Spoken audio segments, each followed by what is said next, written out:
Subscribe now and press the bell icon. Never miss an update. चलिए आइए GS मस्ती YouTube channel पर आपका बहुत बहुत शुक्रिया। हम आज के विचारों में खासकर देखते हैं, हम वैसे विचार सर्वप्रथम रखना चाहते हैं जो अभी समाज में देश में देखा जा रहा है, देखा जाता है। तो विचारों में कबीर शुकर से शुकर भला, कबीर शुकर से शुकर भला, अर्थात शुकर का अर्थ होता है सुअर। तो कहने का तात्पर्य यह है, शुकर मीन्स कबीर, शुकर मीन दुष्टों। कबीर ने दुष्टों के बारे में बताया है, दुष्टों की तुलना सुअर से किया है। और उन्होंने बताया कि सुअर से भी जो दुष्ट होते हैं वो खराब होते हैं, अर्थात सुअर से भी खराब उन दुष्टों को माना है। अब दुष्ट कैसे होते हैं? तो दुष्टों का जो क्या होता है, दुष्ट जो होता है हमेशा दूसरे की अकुशलता चाहते हैं। उनका दुष्ट का हमेशा मन रहता है कि कोई व्यक्ति अकुशल रहे, दूसरे की निंदा करना उनका काम होता है। प्रशंसा करने की बात नहीं, अपनी प्रशंसा करना चाहते हैं और दूसरे का निंदा करना चाहते हैं। और क्या है, दूसरे का जो है विपत्ति को देखना वो बहुत पसंद करते हैं। अर्थात कोई व्यक्ति परेशानी में है, दुख में है, विपत्ति में है तो ज्यादा खुश होते हैं, उनके लिए खुशियां लाता है। अगर किसी के साथ विपत्ति हो तो ये क्या होता है, ये स्वभाव होता है दुष्टों का। अगर आपका काम बनते दिखता है तो उनका जो ध्येय होता है उन काम को बिगाड़ना। अगर उनसे थोड़ा भी आपसे उनसे सहायता लेकर के थोड़ा भी आपका काम बनने की उम्मीद हो तो भरसक ऐसा प्रयास करेंगे कि आपका काम भरसक बिगड़ जाए। अब सोच लीजिए इन दुष्टों का क्या स्वभाव होता है, क्या सोच होता है, कैसा इनका कल्पना होता है। जैसे बालू के रेत का कण देखते होंगे आप, सूरज का प्रकाश जितना आपको परेशान और तंग नहीं करता है, जिससे परेशानी जितना नहीं होता है, उससे बालू का कण जो होता है इतना गर्म हो जाएगा बालू का कण कि आपको लगेगा हाथ और पैर जल जाएगा। अर्थात सूरज के प्रकाश से उतना परेशानी नहीं है जितना बालू के रेत का कण से। तो यही दुष्टों का स्वभाव होता है। अब जैसे देखते होंगे जब लोहा गर्म होता है आग के साथ तो क्या होता है, आग को भी चोट सहना पड़ता है। लोहा गर्म होता है तभी पीटा जाता है, आप जानते हैं। तो उसी तरह का दुष्ट के साथ अच्छे लोग भी जो है पीटे जाते हैं। अच्छे लोग भी, उनका भी जो है निंदनीय स्वभाव कहा जाता है अगर उनका साथ है। जैसे आग भी पीटा जाता है। और आप दुष्ट को तो कम से कम सर्प से भी भयंकर होता है, सांप से भी भयंकर होता है दुष्ट, ऐसे प्रकृति वाले। तो कबीर दास ने ऐसे दुष्टों की तुलना सुअर से किया है। अर्थात कम से कम सुअर जो होते हैं उन दुष्टों से सुअर क्यों अच्छा है, क्योंकि कम से कम सुअर तो गंदगी तो साफ करते चलते हैं। सुअर जो होता है कम से कम गंदगी साफ करता है। देखते हैं पूरे सुअर घूमते रहता है और गंदे चीजों को खाता है, तो कम से कम जो गंदा चीज है उसको तो वो ग्रहण कर लेता है। और ये ऐसे दुष्ट जो होते हैं गंदा चीजों को लाते हैं, इसलिए सुअर से भी ये बुरा है, क्योंकि दूसरे का भला कभी देखना नहीं चाहते हैं, ये दूसरे का बुराई ही करते हैं। तो ऐसे दुष्टों से सावधान रहना चाहिए, ऐसे दुष्टों से। तो चलिए हम आते हैं आज अपने वीडियो में, देखते हैं सिंधु घाटी सभ्यता का जो है हमारा ये अंतिम वीडियो होगा इस टॉपिक का। तो हम आते हैं सिंधु घाटी सभ्यता के सामाजिक व्यवस्था को देखेंगे तो सामाजिक व्यवस्था में समाज का इकाई परिवार था और समाज कैसा था, मातृशतात्मक। मातृशतात्मक क्या था, अर्थात जैसे अभी पितृशतात्मक परिवार है, हम लोग पिता का नाम बोलते हैं, कहीं लिखते हैं, लेकिन उस समय माता का नाम चलता होगा, मातृशतात्मक। और संजौ संधव समाज अनेक वर्गों, ये समाज अनेक वर्गों में विभाजित था, जैसे पुरोहित, व्यापारी, अधिकारी, शिल्पी, जुलाहे, श्रमिक आदि।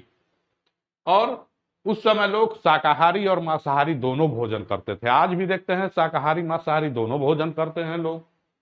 और क्या था, भोजन भोज पदार्थ में क्या होता था, गेहूं, जौ, सरसों, तिल, ये। और मांसाहारी में बकरी, सुअर, मछली, कछुआ आदि का मांस सैंधव सभ्यता के लोग खाते थे।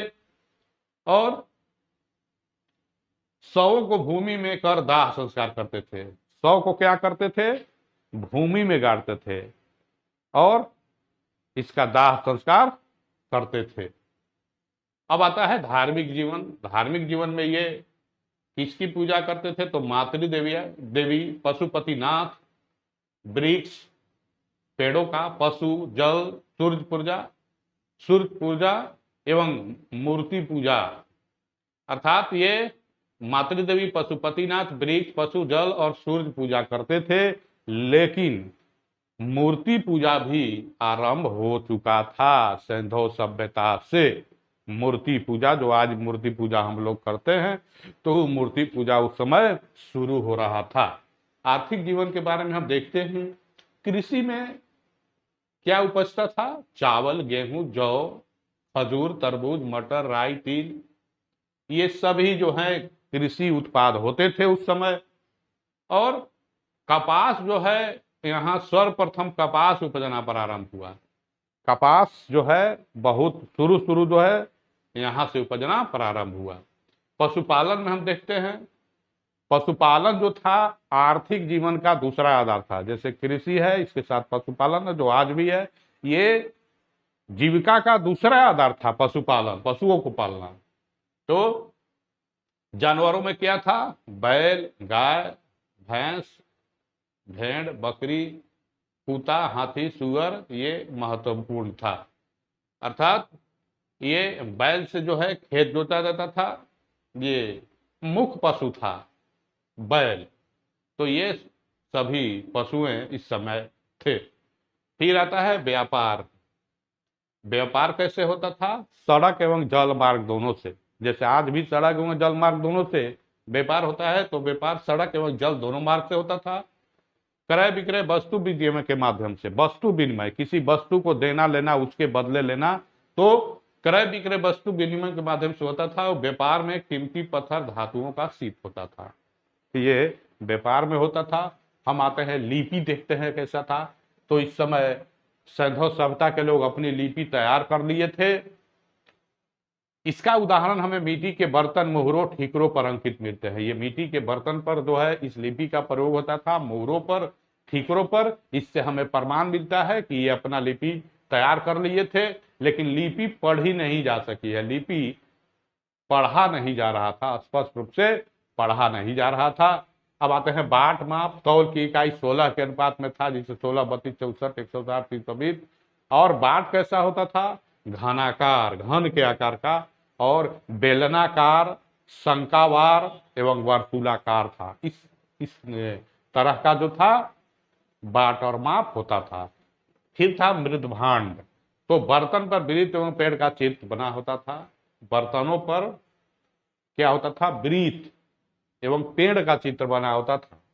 मुहरे, इस सभ्यता का जो है विशेष अगर कोई विशेषता है तो सर्वोत्तम कलाकृतियां हैं। इस समय कला का विकास बहुत अच्छा हुआ था, इसलिए कहा जाता है कि इस सभ्यता का सर्वोत्तम कलाकृतियां हैं। इसकी मुहरें, अब तक 2000 मुहरें प्राप्त हुई हैं। मुहरों पर लघु लेखों के साथ, मुहरों पर क्या था, लघु लेख होता था, और इसके साथ साथ सिंगी, सांड, भैंस, बाघ, हाथी की आकृति बनाया गया है। और साथ में इन मोहरों पर देवी देवता का चित्र भी बना होता था। मोहरों पर देवी देवता का चित्र भी बना होता था। फिर है लघु मृण मूर्तियां। पक्की ईंटों से निर्मित मूर्तियां, पक्का ईंट, कच्चा ईंट नहीं था, पक्की ईंटों से निर्मित मूर्तियां लोकप्रिय थी। ये मूर्तियां किसका, ये मूर्ति किसका बनता था, तो पक्षी, गाय, बैल, बकरी आदि का होता था ये मूर्तियां। फिर है, अब हम देखेंगे अंत में, लास्ट में सिंधु सभ्यता का आखिर पतन कैसे हो गया, इस सभ्यता का विनाश कैसे हो गया, इस सभ्यता का नाश कैसे हुआ, ये सभ्यता समाप्त कैसे हो गई। तो जैसा अलग अलग विद्वानों ने अपना मंतव्य दिया है, लेकिन मुख्य रूप से हम संक्षिप्त रूप से जानेंगे कि इसके पतन में ऐसा अनुमान लगाया गया है कि बाढ़ आया होगा और बाढ़ से पूरी जो है तबाही हो गई होगी या पूरा बह गया होगा, नष्ट हो गया। फिर अनुमान लगाया गया महामारी, अर्थात कोई महामारी फैला होगा, ऐसा महामारी जो लोगों को तबाह करके पूरे जिंदगी को, पूरे लोगों को खत्म कर दे, तो महामारी फैला होगा। और अनुमान है कि वायु आक्रमण होगा, जिसमें आक्रमण में सभी लोगों को मार दिया गया होगा, जिससे सभी लोग नष्ट हो गए। जलवायु परिवर्तन हो सकता है, जो है क्लाइमेट चेंज हो गया होगा, क्लाइमेट ऐसा आया होगा जो असहनीय हो और लोगों का विनाश हो गया होगा।